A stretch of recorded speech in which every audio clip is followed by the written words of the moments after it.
आज एक ऐसे विषय पे हम चर्चा करने वाले हैं। चर्चा बहुत अच्छी है और सारगर्भित तथ्यों पे मैं आपसे रूबरू कराऊंगा। विषय ऐसा है जो वर्तमान समाज में जहां हम लोग रह रहे हैं, देख रहे हैं, वहां प्रत्येक वर्ग एक पक्ष के सापेक्ष दूसरा पक्ष जो शोषित पीड़ित होता है, वो व्यक्ति उस शोषण के अगेंस्ट कहां जाए, जहां पर जैसे आपको मैं बिल्कुल सरल भाषा में आपको बता दूं कि यदि किसी घटना को लेकर के कोई विवाद उत्पन्न होता है, जहां झगड़े की स्थिति उत्पन्न हो जाती है, तो उस झगड़े की स्थिति में जो व्यक्ति पीड़ित होता है, पीड़ित वो माना जाता है जो थाना में जाकर के भार साधक अधिकारी के माध्यम से अपना रिपोर्ट पंजीकृत करा ले, एप्लीकेशन दे दे। जो व्यक्ति बाहर घूम रहा है वो अभियुक्त की कैटेगरी में आता है। लेकिन एक रूलिंग में आपको ऐसी देना चाहूंगा जिसके आधार पर निश्चित रूप से आपको लगेगा कि जो अधिकार हैं वो अभियुक्त के नहीं, उसके भी संरक्षित और सुरक्षित हैं। ये इसी विषय पे आज हम चर्चा करेंगे।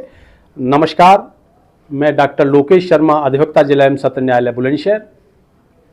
विषय है जो अभी मैंने आपको बताया कि यदि कोई भी किसी भी एंगल पर किसी भी विषय को लेकर के दो पक्षों में विवाद, मारपीट तक की स्थिति उत्पन्न हो जाती है, तो उसमें एक पक्ष थाना में जाकर के अपनी रिपोर्ट पंजीकृत करा देता है, दूसरा पक्ष अपनी सुरक्षा के वास्ते इधर उधर घूमता है, गुहार लगाता है, न्यायालय जाता है। लेकिन उसको फर्स्ट स्टेप पे करना क्या चाहिए जो अभियुक्त है, जो बाहर घूम रहा है? तो अब तक स्थिति ये उत्पन्न होती थी कि एक व्यक्ति के अगेंस्ट दूसरा व्यक्ति एफआईआर दर्ज करा देता था, लेकिन उन्हीं तथ्यों पर, उन्हीं घटना को लेकर के दूसरी एफआईआर अभियुक्त पक्ष की ओर से या दूसरे पक्षकार की ओर से वहाँ दर्ज नहीं की जाती थी।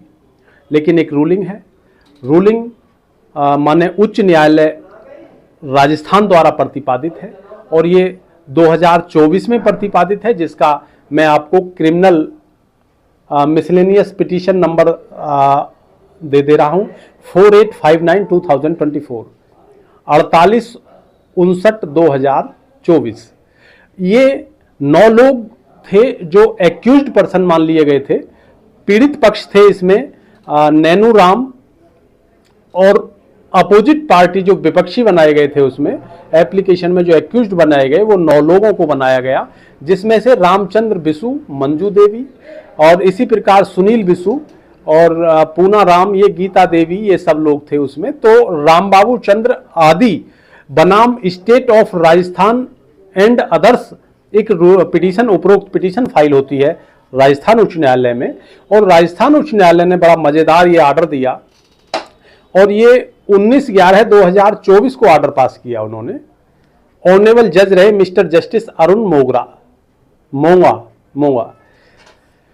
उन्होंने जो आर्डर दिया, इस आर्डर का सार जो मैं पहले आपको बता चुका हूं, मैं दोबारा फिर बता दूं आपको। आर्डर का सार है, यदि कोई भी पक्षकार जो जिनके दो पक्षों के मध्य में विवाद उत्पन्न हुआ है, मारपीट हुई है और उस विवाद वो बड़े स्तर तक पहुंच गया है, उस स्तर की स्थिति में एक पक्ष ने जाकर के रिपोर्ट दर्ज करा दी। फिर जब दूसरे पक्ष भी जो 9 लोग थे उसमें भी कुछ उनको भी इंजरी हुई, तो वो सब लोग जाकर के उन्होंने भी एक प्रार्थना पत्र मूव किया। तो उन्होंने जब प्रार्थना पत्र मूव किया तो वो प्रार्थना पत्र को एक्सेप्ट नहीं किया गया, तो वो उस प्रार्थना पत्र के सापेक्ष एसएसपी को रिपोर्ट करते हुए सीधे उच्च न्यायालय गए और उच्च न्यायालय में जो अपना प्रार्थना पत्र मूव किया, तो इस रूलिंग का, इस विधान को प्रतिपादित माननीय उच्च न्यायालय राजस्थान ने किया और उन्होंने कहा कि एक ही घटना के सापेक्ष, एक ही विषय को लेकर के एक ही जैसी धाराओं में दोनों पक्षकार भी अपना अपना मुकदमा अपराध संख्या संबंधित थाना में दर्ज करा सकते हैं। ये रूलिंग है और जिस भाई को, जिस बंधु को, जिस प्रशिक्षु अधिवक्ता को, जिस विद्वान अधिवक्ता को यदि इस रूलिंग पर और कोई डिस्कशन करना है या लेना है, तो मेरा चैम्बर संख्या 22 civil court C block Bulandshahr है।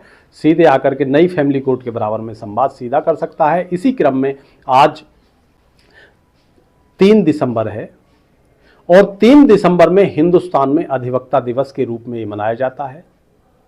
तो इस अधिवक्ता दिवस के उपलक्ष्य में मैं समस्त बंधुवरों को, अपने सब सब्सक्राइबर्स को, अपने मिलने जुलने वाले इष्ट मित्रों को, उनके साथ साथ जिनका दिवस है, उन विद्वान अधिवक्ता बंधुओं को, उन प्रशिक्षु अधिवक्ता बंधुओं को, समस्त न्यायिक अधिकारी बंधुओं को, चूंकि वो भी इसी पेशे से, बार और बेंच से जुड़े हुए हैं, सभी को अधिवक्ता दिवस की ढेर सारी शुभकामनाएं अर्पित करता हूं। मेरे साथ में श्री मुकेश चंद्र शर्मा जी भी हैं, ये भी जो लोक अभियोजक हैं विद्युत विभाग के, सीनियर अधिवक्ता हैं।